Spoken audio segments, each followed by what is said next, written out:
करली करार गोरी चले आबे मोर गाँव। करली करार गोरी चले आबे मोर गाँव। बैठे रहता देखत रही हम, बैठे रहता देखत रही हम पीपर के छाँव। करली करार गोरी चले आबे मोर गाँव। करली करार गोरी चले आबे मोर गाँव। करली करार गोरी चले आबे मोर गाँव। करली करार गोरी चले आबे मोर गाँव।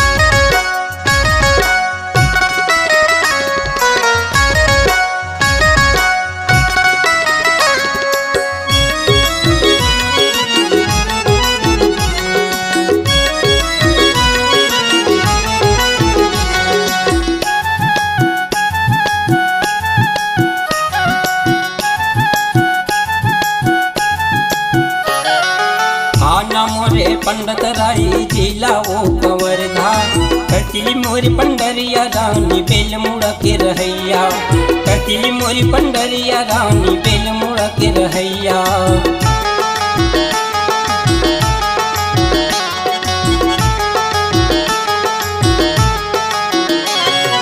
थाना मोरे पंडित राई जिला वो कवर्धा।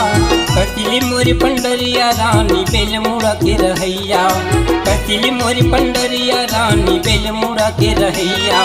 बैठे रहता देखत रही हो, बैठे रहता देखत रही हो पीपर के छाँव। करली करार गोरी चले आबे मोर गाँव। करली करार गोरी चले आबे मोर गाँव।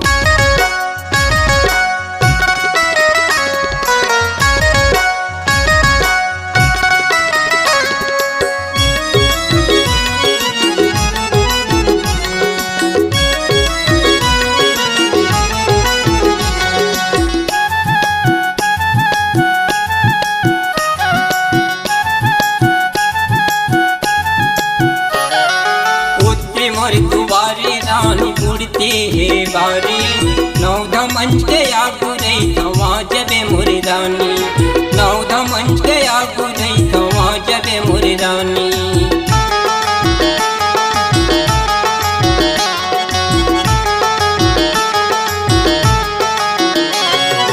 उड़ती मोरी दुबारी रानी उड़ती है बारी। नौधा मंच के आगू रही थवा जबे मोरी रानी। नौधा मंच के आगू रही थवा जबे मोरी रानी। सिया राम साहू कहते, सिया राम साहू कहते आबे तरिया पार। करली करार गोरी चले आबे मोर गाँव। करली करार गोरी चले आबे मोर गाँव। बैठे रहता देखत रही हो, बैठे रहता देखत रही हो पीपर के छाँव। करली करार गोरी चले आबे मोर गाँव। करली करार गोरी चले आबे मोर गाँव।